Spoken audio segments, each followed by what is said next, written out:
We offer our salutations to the Lord Almighty,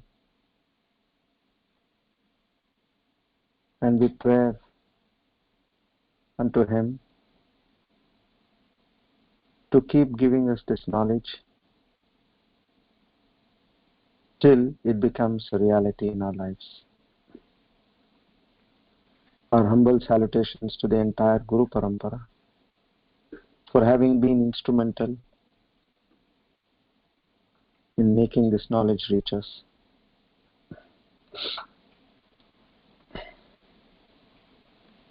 Om Tat Sat.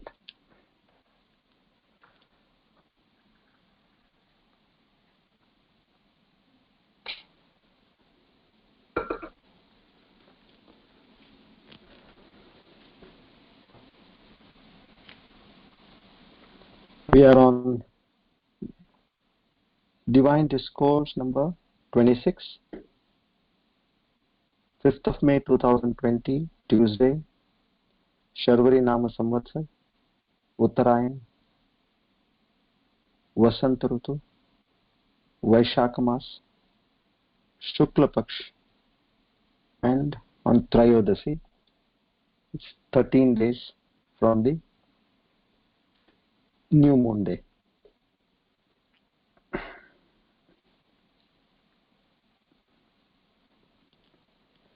Okay, a warm welcome to all of you once again.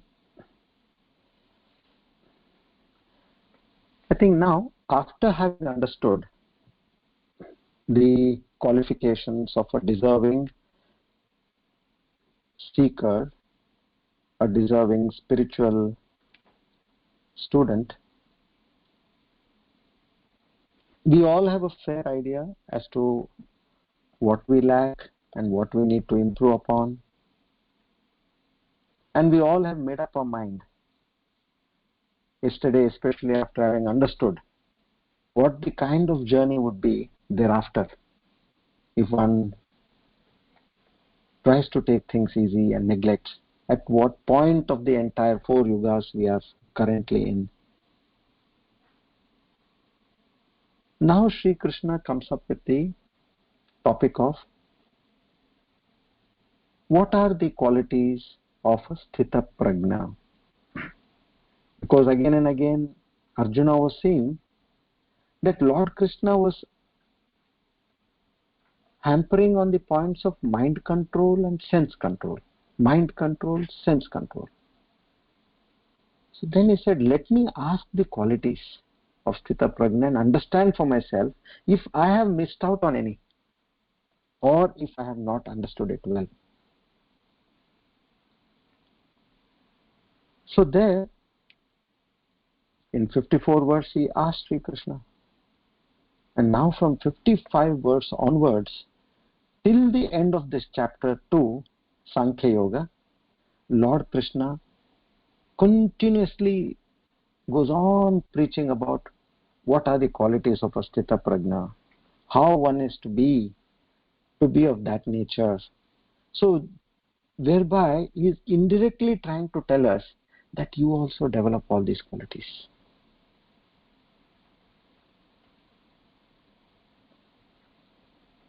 See, it's as simple as this when we talk of mind and senses control. When we are preparing for an examination, whatever course in life we have learned, technical course, professional course, administrative course, in that what do you see? Your primary focus eventually comes in terms of understanding what is taught and retaining that understanding. If there are any doubts, you clarify with your teachers, tutors, mentors. And eventually what you do? When you answer in your examination, you primarily put out everything what is in your mind on that sheet of paper. It is a process. Now, what was required for all this? Now, if there is a outstanding student, a person who has really topped extremely well, what would have been his lifestyle or a study style? For sure, he would have kept his mind focused on his studies. That is for sure, isn't it?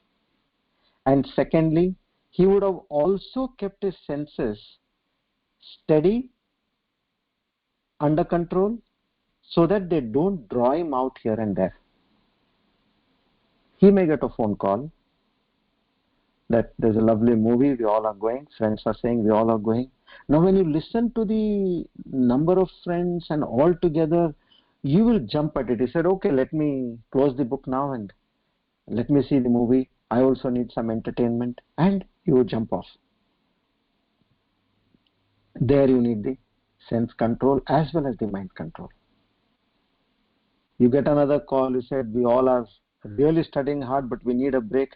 We are going out to hang around somewhere by the beach. See, these are all moments where you and your senses are pulling you. Come, we should enjoy this. Let me give a break. But what that student, outstanding student, so-called outstanding student, has in mind is he wants to outperform. He says, I'm not going to waste a bit of my time, and he'll keep his senses under control and mind also under control. In the same way here, I'm giving you an outline that for this particular knowledge also, what the Lord expects us to do is mind control and sense control. If you have this, what is your final examination here? You have to sit, after having gained the knowledge of the Supreme, sit in meditation on that subject or on that topic and realize that within yourself. So for that you can't have a wavering mind or a wavering sense organs. If you want to shoot, you need to have steady arms, steady hands, and a steady mind. Similarly, here also, these are the primary qualifications. So now, along with this, what else is required and how it has to be done, in what manner one can achieve it, all that will be explained in detail by Lord Krishna. So let's try to understand this. So we'll go to verse 55, chapter 2, Sankhya Yoga. Please repeat after me, and then I'll start explaining in detail, verse by verse. Shri Bhagavan Uvacha Prajahati Yada Kaman Sarvan Parthamanogatam Atmanyevatmana Tushtaha Stita Prajnastadochyate.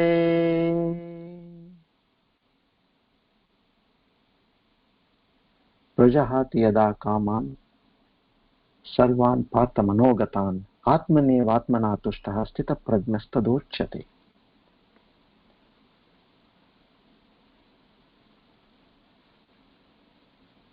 Lord Krishna says, O path, here he uses the word path. That person who has been able to discard all his selfish desires. So here he talks about not desires, but selfish desires. See, here and there, very subtly, Lord indicates. Some places he only talks of desires. Some places he talks of selfish desires. That person who discards all his selfish desires and the cravings of the senses, which normally disturb the mind, one who has come to this state, and he becomes satisfied in the realization of his true self, meaning of his own self. Such a person is said to be transcendentally situated.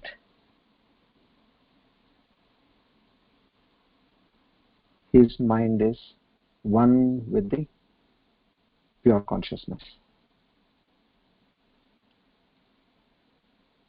So now here you must be seeing, like, Lord Krishna goes on answering till the end of the chapter. But what he's trying to say, everywhere he'll be giving a different and a subtle information which we need to understand. You may feel that everything is the same, but there is a fine difference. We have to catch that. Now, to give a detailed explanation about this, let's say we throw a piece of stone into the sky. From your hands you take one and you throw it up in the air. What happens? By law of gravity, it comes down to the earth. Now see what he says. This individual soul, which is a fragment of that Lord, which is a portion of that Lord who is infinite bliss. In the same way as a piece of stone which left the earth and went above is drawn back, in the same way we as an individual soul who are nothing but a piece of that infinite bliss, we want to come back and attain that bliss. That is our nature. As we call it as a force of gravitation, here also it is the same thing. The soul is nothing but a wave in the ocean of that infinite bliss. And it has that natural urge to experience that bliss. But when we relish the bliss of the soul, or when we strive to relish the bliss of the soul from God or towards God, this is known as divine love. Accepted. You should yearn for it because that is your nature. But with the ignorance which we have in our mind right now, what we think, we don't think ourselves as a pure soul. We think ourselves as this body, this mind and intellect complex. And we want to relish everything at the body level. That is called as lust. There is no harm. You want to have bliss. Yes, that is your nature. But bliss from reaching the God, no. You have stuck up in this body and mind complex. You think that you are that. You have forgotten your true self. And you fall in the world of lust. Here the scriptures, they talk about Mriga Trishna, they call. Mriga means deer. Trishna means craving. Like as a deer sees a mirage in a hot desert, it's thirsty, extremely thirsty. It sees an illusion of water in the desert, which is ahead of it, somewhere a little at a distance, and it starts running towards that water. The natural instinct in it to quench its thirst, it runs faster and faster and faster towards that water. The mirage. But the mirage keeps fading after a point. And then eventually it dies out of exhaustion. How long can it chase? It knows that I'm getting water and it knows that it doesn't have that stamina to move ahead. But the quench is so strong that it runs and runs and eventually falls down and dies. Why? Because it does not know the truth. In the same way, we in this material world, we too find an illusion of happiness in these objects outside. And we run after this illusory happiness in the quench to thirst our senses. But eventually, no matter how much ever we try, Happiness will not come from objects. You look at your own self, an object or a person in your life whom you were yearning at some point of time in life. You wanted it, and you cherished it every moment. There will be a stage in life where you are disgusted with it. I'm talking of different variations also. I spoke about the extremes right now. There are different variations. It comes down, it goes up, it comes down, it goes up. And the Garud Puran says, Chakradaropi suratvam, surat valabhe sakala surapatitvam. A king wishes to become the emperor of the world. The emperor wants to become a celestial god.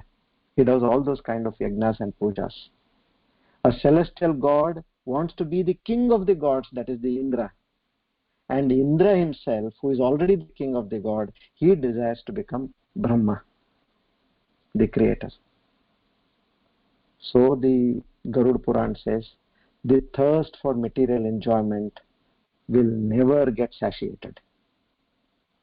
You want to reach the place of somebody, but he is looking already to reach the place of somebody else. And that person is looking to reach the same place of somebody else.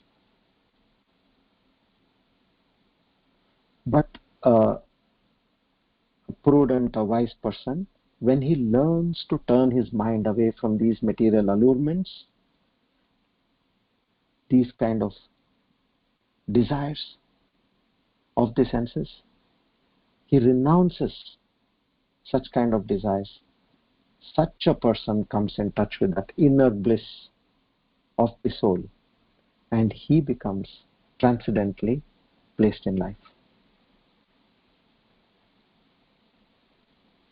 Even Kathopanishad talks about this. Kathopanishad goes to the extent of saying that one who has renounced the desires becomes like God. Yada sarve pramuchante kama yesya hridi shritaha. When one person has given up all the selfish desires from his heart, at that point of time, this material fettered jiva or soul, it gains freedom from birth and death and becomes godlike. So Sri Krishna states in this verse that such a transcendentally acclaimed person is one who has given up selfish desires and cravings of the senses and is always satisfied in his self. He does not run here and there.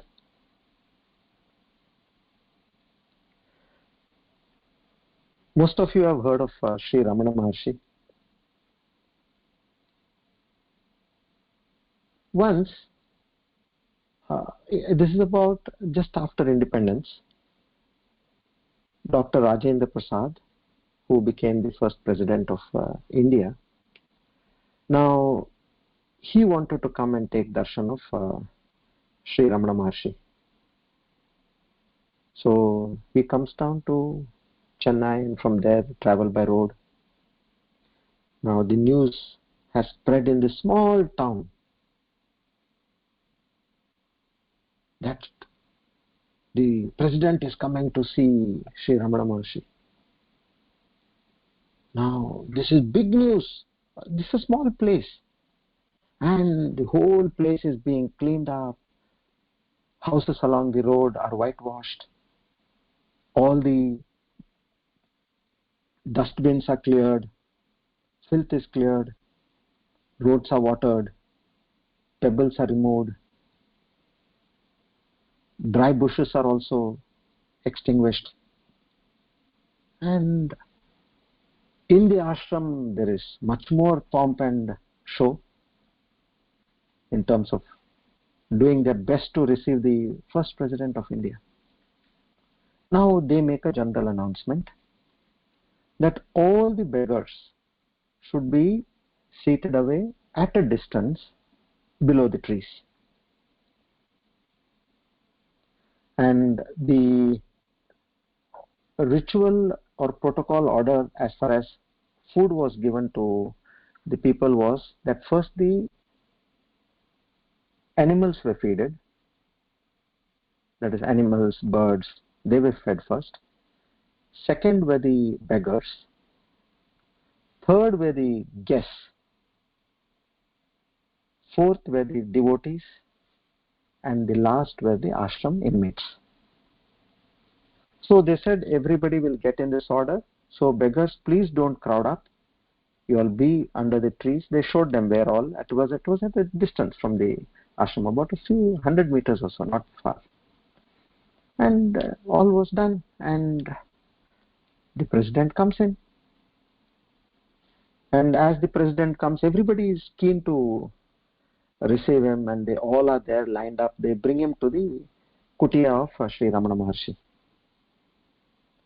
And there they see on the bed where Sri Ramana Maharshi is normally seated, he is not to be seen there. Then they look around. Probably he must have gone to the restroom or something like that. And he's not there. Then they look around, temple, that building, kitchen. He must have gone to oversee the preparations. Nowhere is seen. And finally, you know where they found him? He was sitting along with the beggars under the trees which were at a distance to the ashram. Somebody spotted him there and they all rushed there to the place where all the beggars are seated. And there they ask him, what is this, Swamiji? You are seated here. He said, no, you people said no, that all beggars should sit below the tree, so I came and sat here. I am also a beggar. Whatever bhiksha everybody gives, I take that bhiksha and I live my life. This is the extent they have forgotten about their selfish desires and their senses. These are all extreme peaks, I'm saying. But such kind of people also have lived on this holy land. They are those real Sthita Prajna, what we're talking, which is in the book. These are the people whom we see with our naked eyes. He has forgotten himself. He doesn't know. He only knows that yes, he is always ever established in his pure Atman, his self, having withdrawn all the desires and the senses.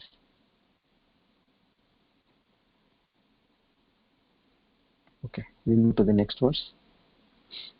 This is verse number 56.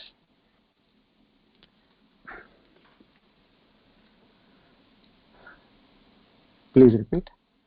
Dukkeshvanudvigvamanaha sukeshu vitataspraha vitaragabhayakrodaha sthitadhir muniruchyate. Dukkeshvanudvigvamanaha sukeshu vitataspraha vitaragabhayakrodha sthitadhir muniruchyate.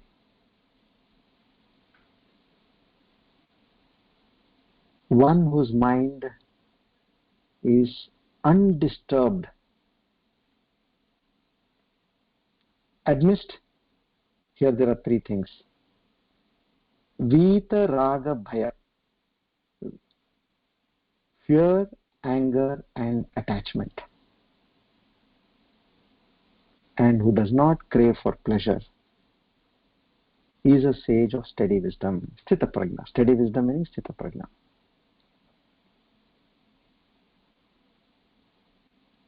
So it is Vita Raga, Vita Bhaya and Vita Krodha. Divide off, divide off, divide off. Of what? Raga, Bhaya, Krodha. So always our mind is disturbed because we want something. We want very badly. And we are also afraid of something. afraid of losing what we have, and afraid of not gaining what we want. And then there is an element of anger also in us. Why? For having not got what we wanted to get. For having not been able to achieve what we wanted to achieve in life.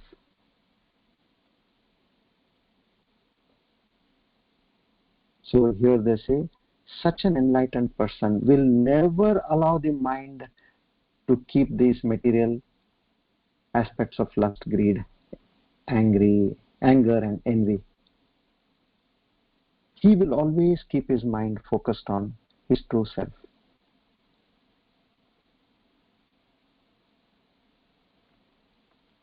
See, our mind, if you actually look at it, it is either most of the time in the memories of the past, or it is imagining about the future. So the best method would be, I told you all a story about that Buddhist monk who went to for Bhiksha to a young lady's house, and then he confesses to Lord Buddha that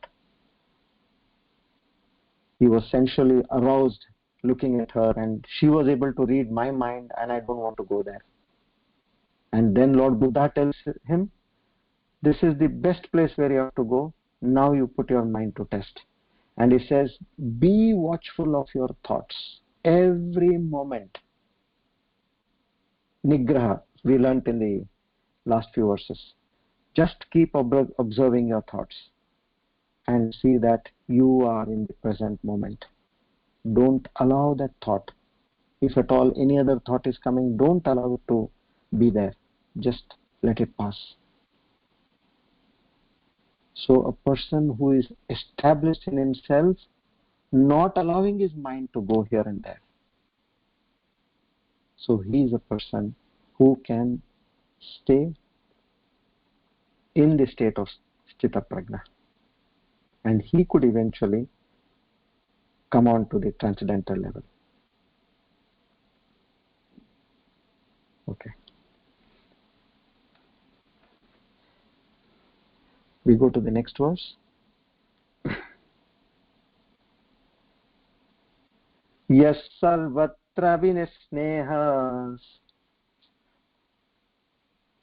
tat tat prapya shubhashubham nabhinandati na dveshti tasya prajna pratishtita.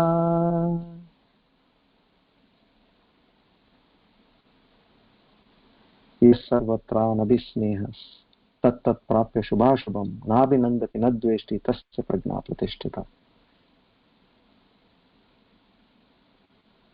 This is another quality he is talking about. The same things with slight changes. One who has been able to remain unattached under all circumstances, and is neither delighted by good fortune or good news, what we say, or dejected by untoward news. He is a sage with perfect knowledge, or Sthita Prajna.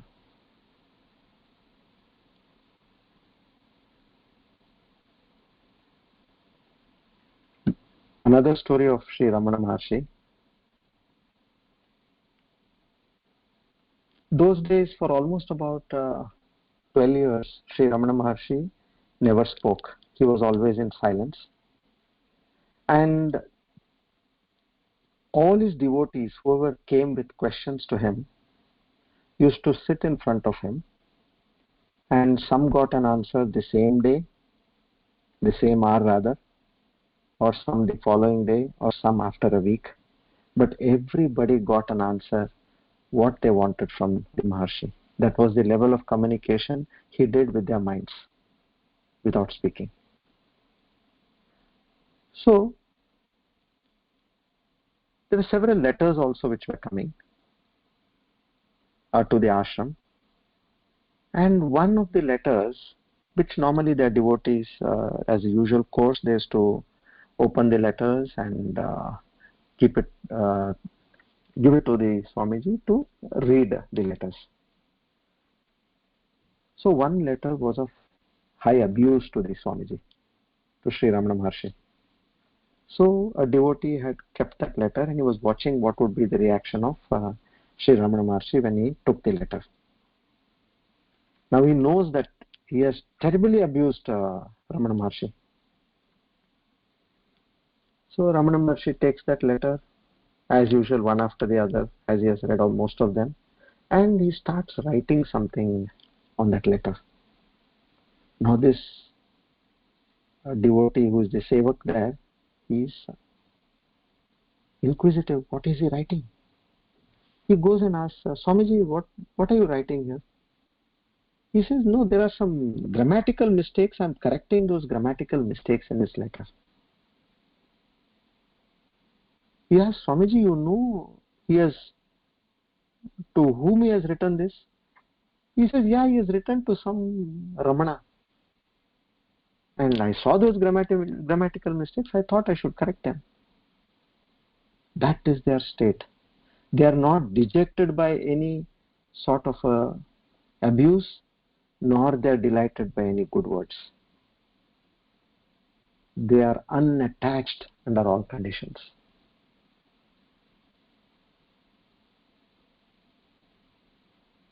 We all have heard about a famous British poet, Rudyard Kipling. He has written a very beautiful poem. There are very few verses which were taken out of it because it's a very long poem. Now you see this, how it relates to a Sthita Prajna. If you can dream and not make dreams your master, if you can think and not make thoughts your aim, if you can meet with triumph and disaster and treat those two impostors just the same, if neither foes nor loving friends can hurt you, if all men count with you but none too much, if you can fill the unforgiving minute with 60 seconds worth of distance run, yours is the earth and everything that's in it, and which is more, you'll be a man, my son. These are all the Sthita Prajna Lakshana. If you see, many ask, how is that he is able to relate to the state of enlightenment, what our scriptures are talking? It's very much there. So then many learned people say that, see, enlightenment is the intrinsic nature of any soul. So he too must have got an idea, an inkling of what enlightenment means.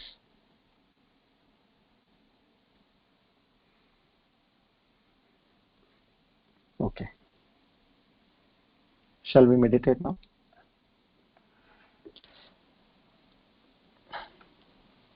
Please make yourself comfortable.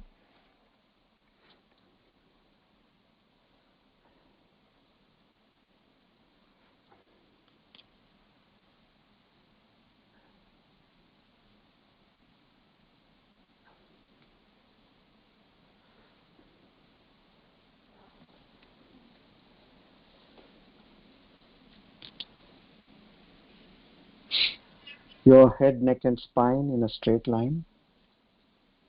Don't sit stiff. Sit in a relaxed position as much as you can.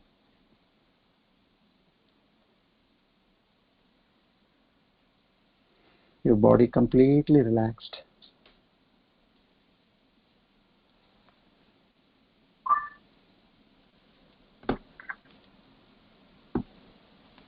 Your mind completely relaxed.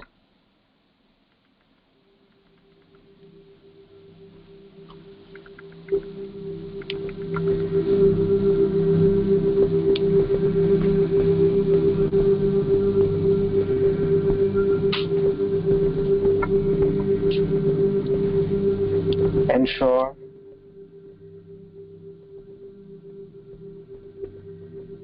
your eyes are gently closed,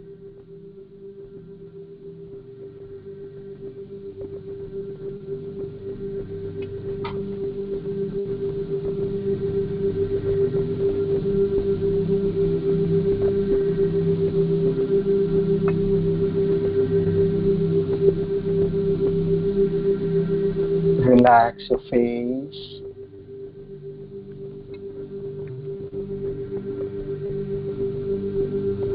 keep your forehead relaxed.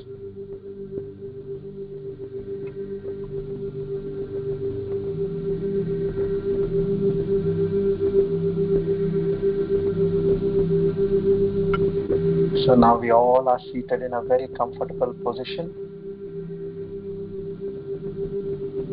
with your back straight, eyes gently closed, face relaxed, mind is relaxed, and your entire body is relaxed.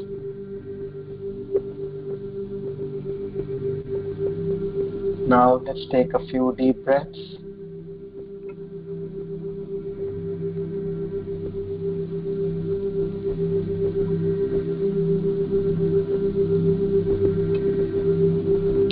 Inhale and exhale comfortably.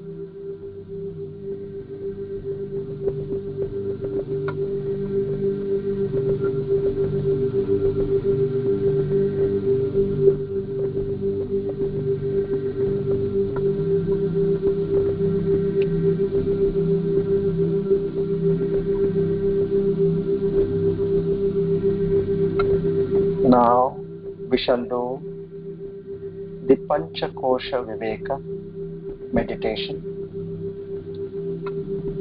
wherein we are going to understand what is that which is permanent and that which is impermanent.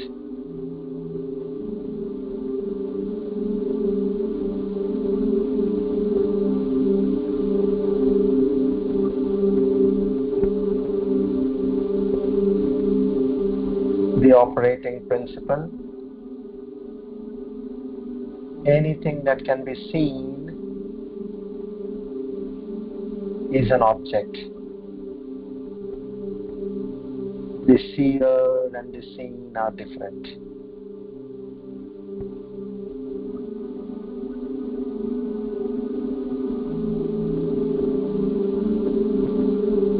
Now let's start with the most gross aspect in all the 5 koshas, the body.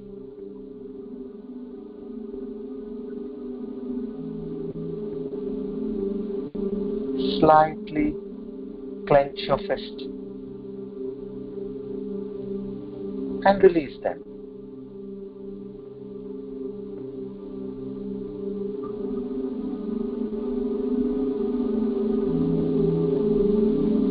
You know that this is your body.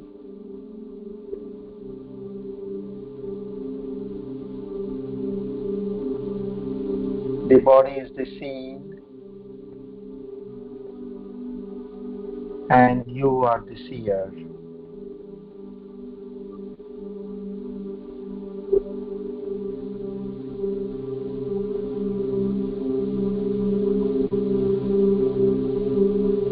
The body does not have energy of its own.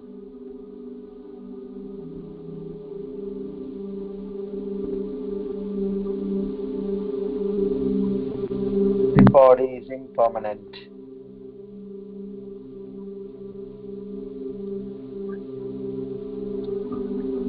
Label it. The body.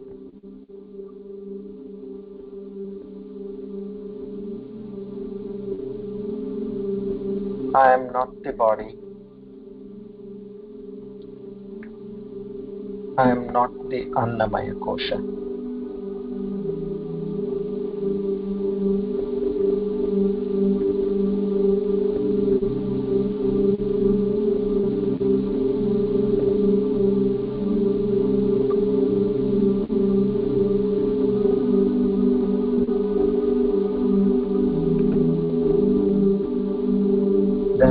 am I?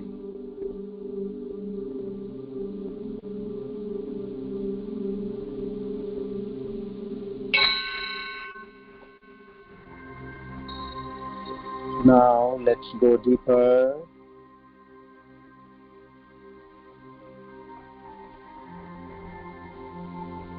Am I the pranas,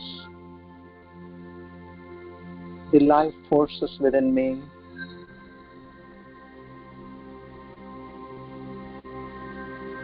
Let's examine.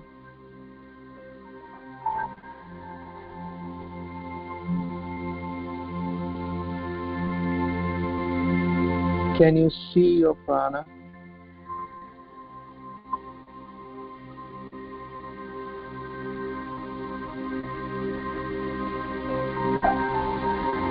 Feel the air going in and out your nostrils.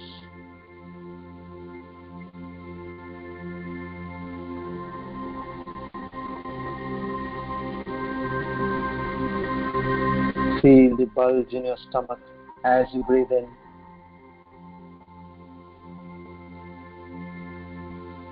And the stomach going in as you breathe out.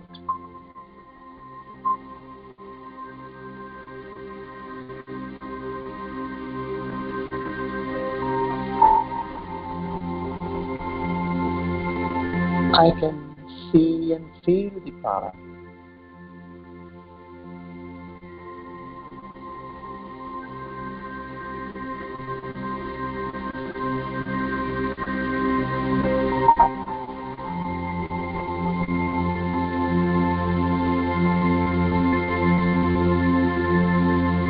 Then this too is an object.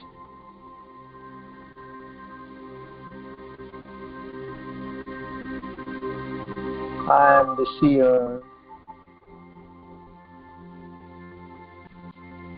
The pranas are the same.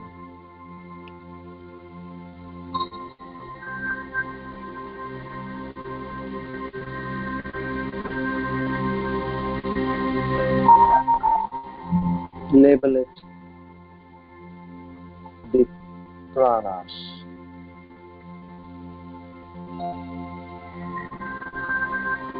I am not the pranamaya kosha too.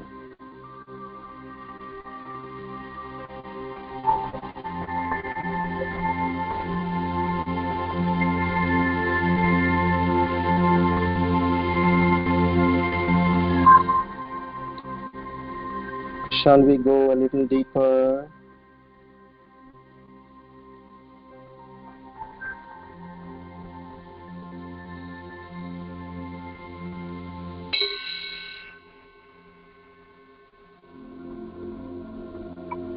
Then am I the mind?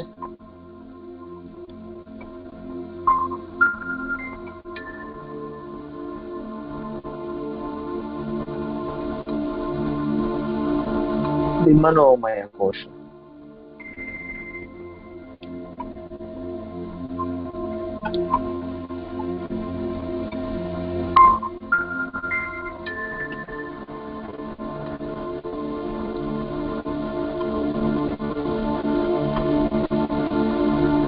Can I see my mind?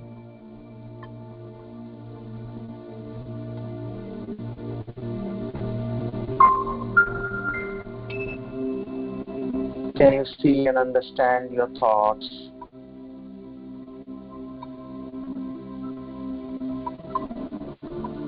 Yes.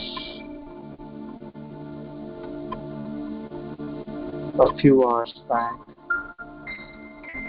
there were several thoughts in my mind.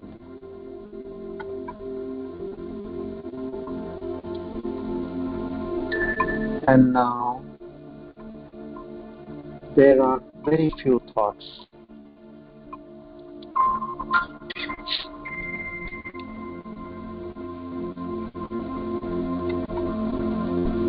Sometimes my mind is sad.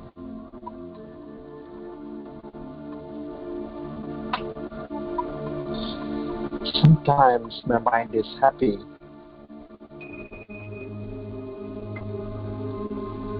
I can clearly watch the state of my mind.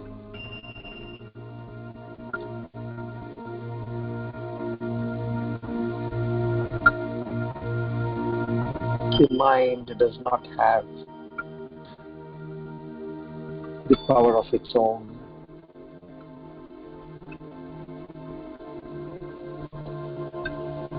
then I am not the mind too.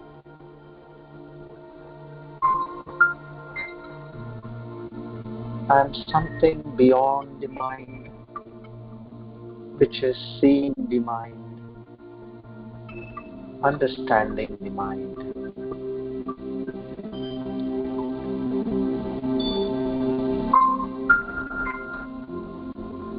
Then who am I?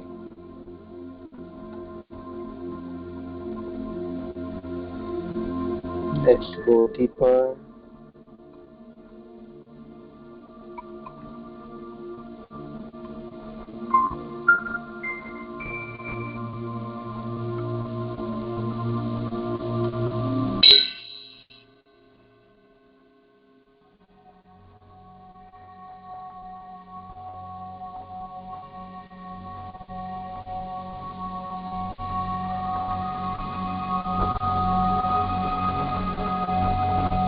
Now we all are going slowly deeper and deeper.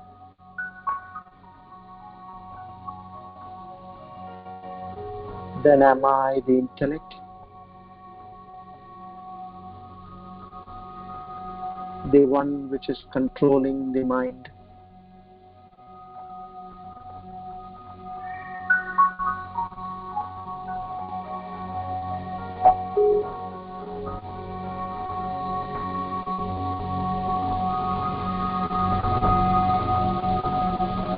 The intellect is one that understands and doesn't understand.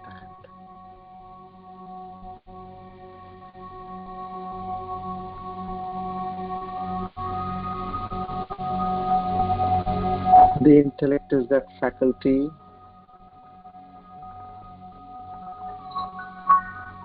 when confronts praise, feels happy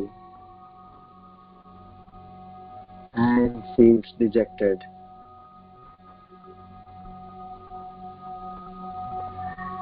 When someone talks ill of you,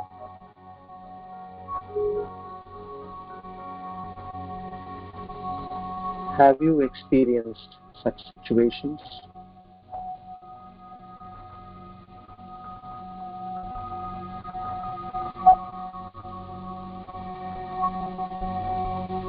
Yes, we all have experienced such situations.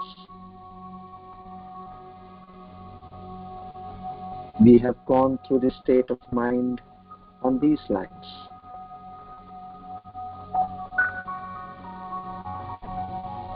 If I simply ask you,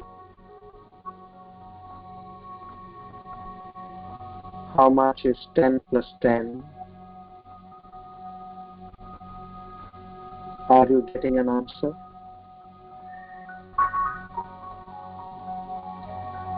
Yes. You're clearly able to see the answer in your mind and intellect. 10 plus 10 equals 20.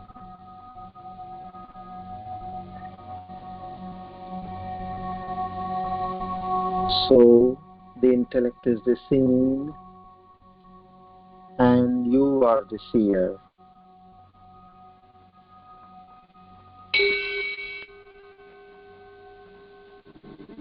Then you are not the intellect too.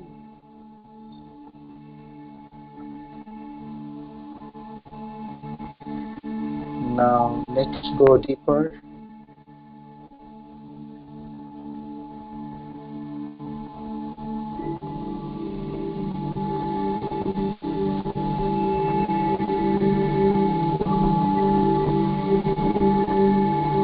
Now I'm in a state of complete blankness.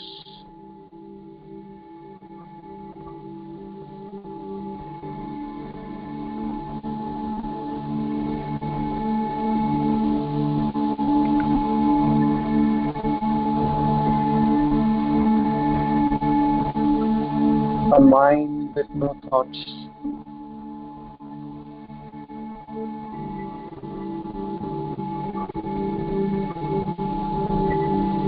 an experience of bliss.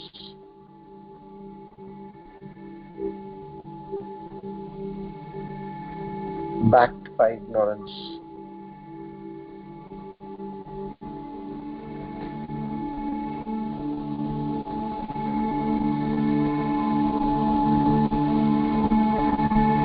Can you see this experience of no thoughts?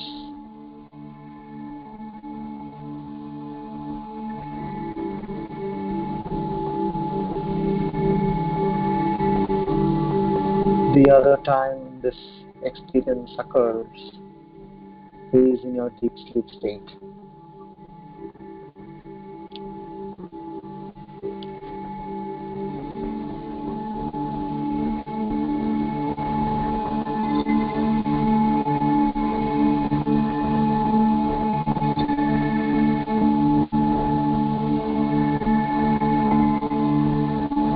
This too can be seen by you so clearly.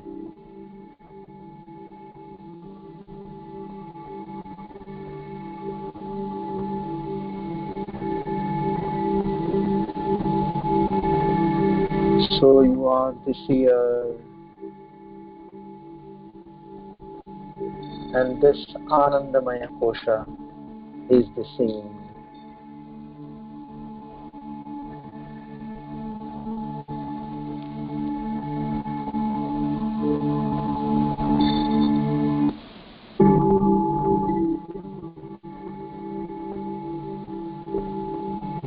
Anandamaya Kosha too does not have its independent existence.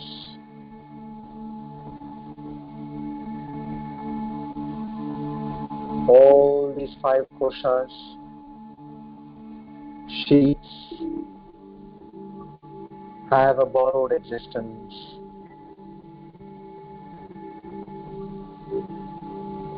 From the pure consciousness, which is the seer of all these 3 states.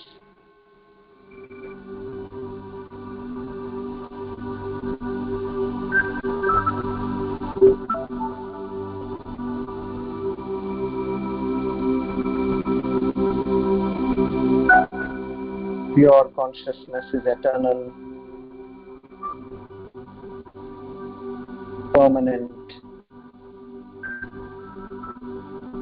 nitya, omnipotent, changeless, indestructible,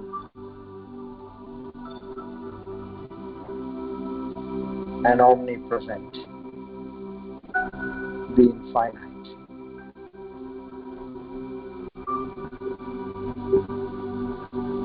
Such is that power within you.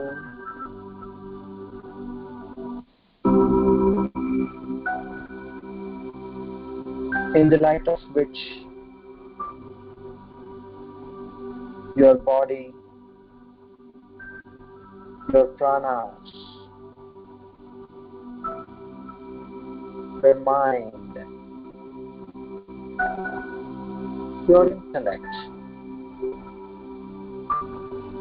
and your bliss sheath are operating.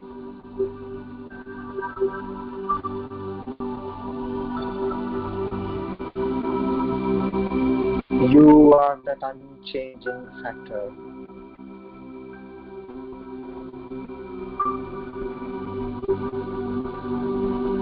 And that which is in you is the supreme truth.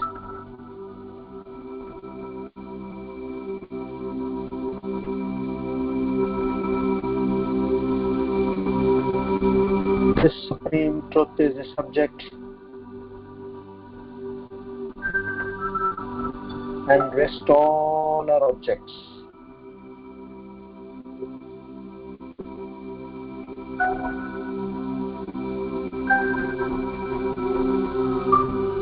All the objects you see around are just like waves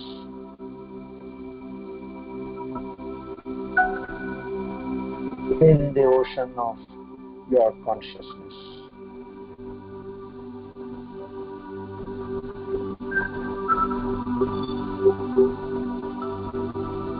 We all as jivas have the same essence in us.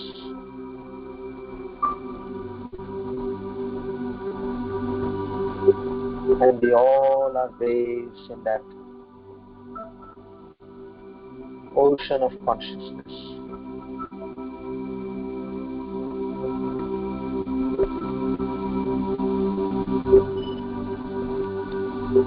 That is your true nature.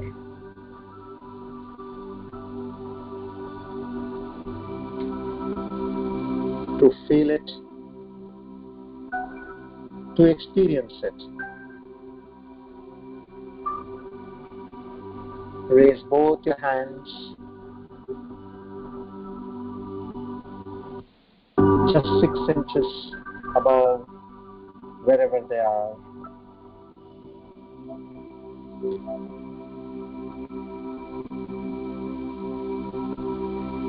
That energy in your hands, that Chetana Shakti,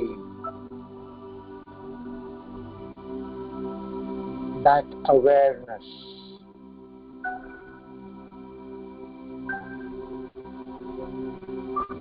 is the pure consciousness. Bring your hands down.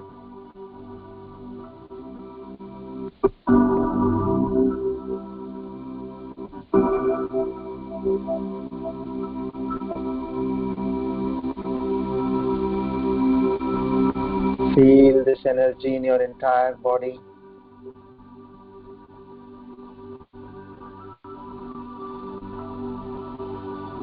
And as you slowly meditate better and better, you can feel this energy in the expanse of the entire universe.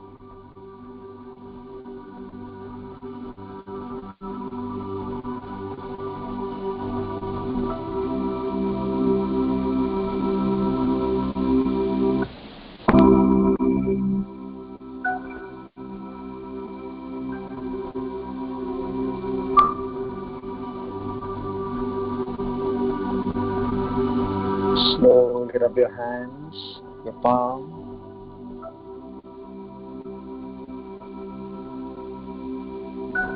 Place them on your eyes.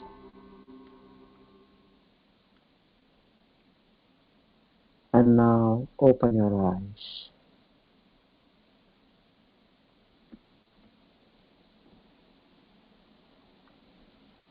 Gently and lovingly.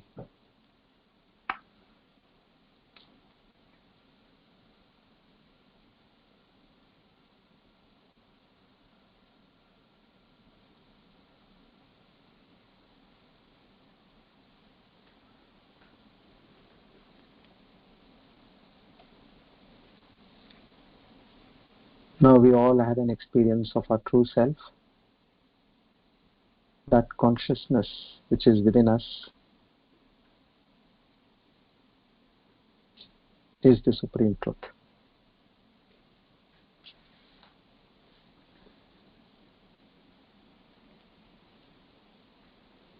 If you all have any questions, please post them on Q&A or type them.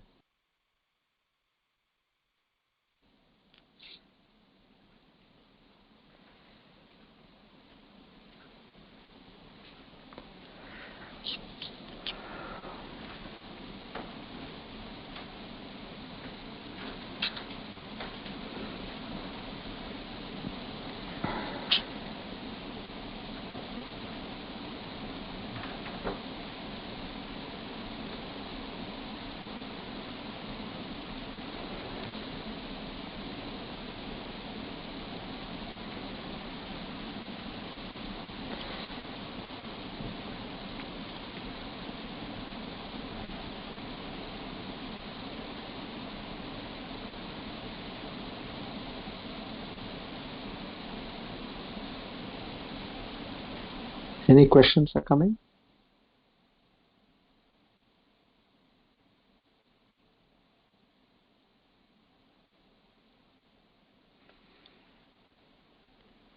Okay, good. I think you all have blissed out. So we'll conclude over here.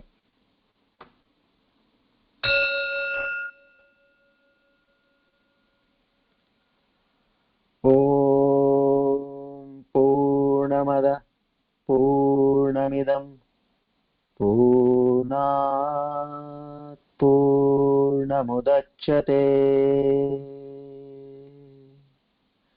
Purnasya Purnamadaya Purnamevavashishyate. Om Shanti Shanti Shanti.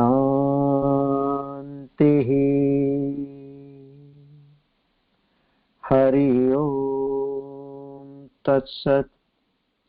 Shri Chinmay Sadgurave Namaha.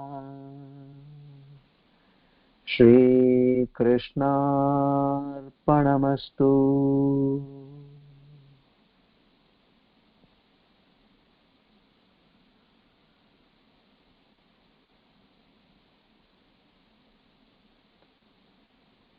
We offer our humble gratitude and prayers to the Lord Almighty,